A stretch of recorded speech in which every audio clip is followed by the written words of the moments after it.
In Desert and Wilderness, Henryk Sienkiewicz. Chapter 1. You know, Nel, said Staś Tarkowski to his friend, a little English girl. Yesterday the Zabti, policeman, came and arrested the caretaker Smain's wife and her 3 children. That Fatma who had already visited our father's offices several times. Little Nell, who looked like a beautiful painting, lifted her greenish eyes to Staś and asked, half in surprise, half in fear, did they take her to prison? No, but they didn't let her leave for Sudan. An official arrived to watch her, so she won't take a single step out of Port Said. Why? Staś, who was almost 14 and loved his 8-year-old companion dearly, but still saw her as a child, answered with a very self-important face. When you reach my age, you'll know everything that happens not only along the canal, from Port Said to Suez, but all over Egypt. Haven't you heard of the Mahdi? I've heard he's ugly and rude, she said. The boy smiled pityingly. Ugly? I don't know. The Sudanese say he's handsome. But calling someone rude when he's killed so many people, that's something only an 8-year-old girl in a dress like yours would say. My daddy said so, and daddy knows best. He told you that because you wouldn't understand otherwise. He wouldn't talk like that to me. Mahdi is worse than a whole pack of crocodiles. You get it? Calling him rude, that's baby talk.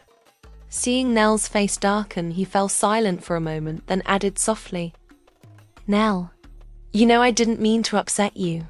Your 14th year will come too. I promise. She said worriedly. But what if the Mahdi comes to Port Said before that and eats me? The Mahdi isn't a cannibal. He doesn't eat people. He kills them. And he won't come to Port Said. But even if he did and tried to harm you, he'd have to deal with me first. The bold declaration and the sharp breath Staś drew through his nose, a sign of defiance, comforted Nell considerably. I know, she replied. You wouldn't let him. But why won't they let Fatma leave Port Said? Because Fatma is the Mahdi's cousin. Her husband Smain told the Egyptian government in Cairo he'd go to Sudan, meet the Mahdi, and get freedom for all Europeans captured by him. So Smain is good? Wait. Our fathers knew Smain well and never trusted him. They warned Nubar Pasha not to trust him either, but the government let him go, and Smain has been with the Mahdi for half a year now. The prisoners haven't returned. In fact, reports from Khartoum say the Mahdis treat them even more cruelly. Smain, after taking money from the government, betrayed them, joined the Mahdi completely, and became an emir. People say that in that terrible battle where General Hicks died, Smain commanded the Mahdi's artillery. He taught them how to use cannons, which they couldn't before. But now Smain wants to get his wife and children out of Egypt. So when Fatma, who clearly knew what her husband planned, tried to leave Port Said secretly, a government arrested her and the children. What does the government want with Fatma and her children? They'll tell the Mahdi, give us the captives and we'll return Fatma. For a moment, their conversation ended. Sta's attention was caught by birds flying from Ekdom Farag toward Lake Menzaleh. They flew low, and in the clear air one could see several pelicans with curved necks, slowly flapping their vast wings. Staś immediately began to imitate their flight. He tilted his head back and ran a few steps along the dike, waving his outstretched arms. Look, there are flamingos, cried Nell suddenly. Staś stopped at once, for indeed, behind the pelicans and a bit higher, 2 great pink and purple shapes hung in the blue sky. Flamingos, flamingos! They're returning at sunset to their nests on the islands, said the boy. Ah, if only I had a gun. Why would you shoot them? Women don't understand such things. But come, maybe we'll see more. He took her by the hand and they walked toward the first canal dock beyond Port Said, followed by Dinah, the black nurse who had once cared for little Nell. They walked along the embankment separating Lake Menzaleh's waters from the canal, through which at that moment a large English steamer was passing, guided by a pilot. Evening approached. The sun still hung fairly high but had rolled toward the lake. Its salty waters began to shimmer with gold and flicker with peacock feather hues. Along the Arabian shore stretched the pale sandy desert, silent, menacing, dead. Between the glassy, lifeless sky and the vast, wrinkled sands, there was not a trace of living creature. While on the canal life bustled, boats moved, steamers whistled, and flocks of gulls and wild ducks glittered over Menzaleh. There, on the Arabian bank, lay the realm of death. As the sun sank lower and grew redder, the sands turned violet, like the heather blooming in Polish forests in autumn. The children, walking toward the pier, saw a few more flamingos, laughing as they watched them, until Dinah announced that Nell had to go home. In Egypt, even in winter, hot days are followed by very cold nights, and Nell's health required great care. Her father, Mr. Rawlison, did not allow her to stay near the water after sunset, so they turned back toward the town, at whose edge stood Mr. Rawlison's villa near the canal. As the sun dipped into the sea, they reached home. Soon after, Engineer Tarkowski, Star's father, arrived for dinner, and the whole group, including Nell's French teacher, Mrs. Olivier, sat down at the table. Mr. Rawlison, one of the directors of the Suez Canal Company, and Władysław Tarkowski, senior engineer of the same company, had been close friends for many years. Both were widowers. Mrs. Tarkowska, a Frenchwoman, died giving birth to Staś more than 13 years earlier. Nell's mother died of tuberculosis in Helwan when Nell was 3. The two men lived in neighboring houses in Port Said, and, due to their work, saw each other daily. Their shared misfortunes drew them even closer, strengthening their friendship. Mr. Rawlison loved Staś like a son, and Mr. Tarkowski would have gone through fire and water for little Nell. After the day's work, their favorite pastime was talking about the children, their education, and their future.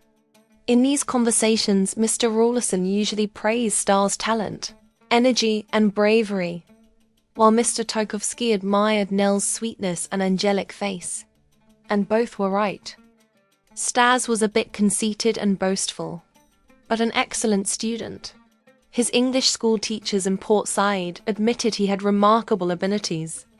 As for courage and resourcefulness, he had inherited both from his father, who possessed these traits in abundance and owed his high position largely to them. In 1863, he fought tirelessly for 11 months. Later, wounded and captured, he was sentenced to Siberia but escaped and fled abroad. Before joining the uprising, he had already been a trained engineer.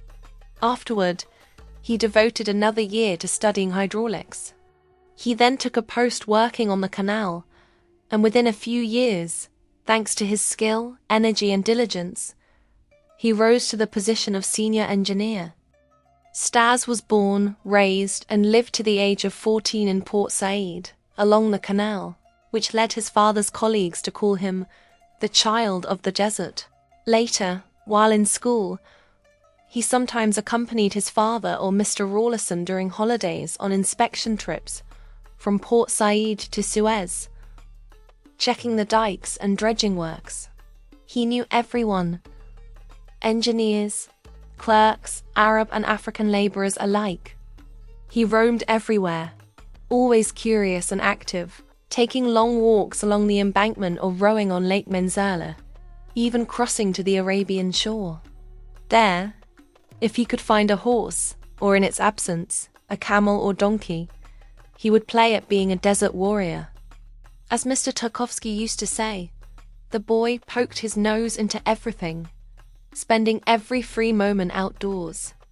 His father didn't object, knowing that rowing, horseback riding, and open-air life strengthened the boy and made him self-reliant.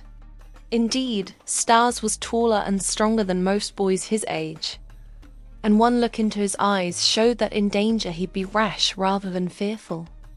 At 14, he was one of the best swimmers in Port Said. No small feat, since Arabs and Africans swam like fish. Practicing with a small caliber rifle, shooting only bullets at ducks and geese, he had developed a steady hand and sharp eye. His dream was to hunt great animals in Central Africa. He eagerly listened to the stories of Sudanese workers along the canal, who had met wild beasts and elephants in their homeland. This also helped him learn their languages. Digging the Suez Canal had not been enough. It had to be constantly maintained, or the desert sands would bury it within a year. The great work of Lesseps required constant labor and vigilance. Even now, powerful machines and thousands of workers toiled under skilled engineers to keep the canal open. During its construction, 25,000 men had worked there. Today, thanks to new machinery, fewer were needed, but still many remained.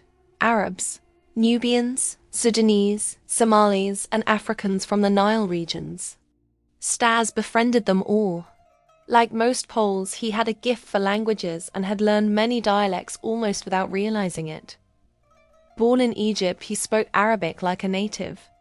From the Zanzibaris who worked as firemen on the canal machines, he learned Swahili, the common tongue of Central Africa.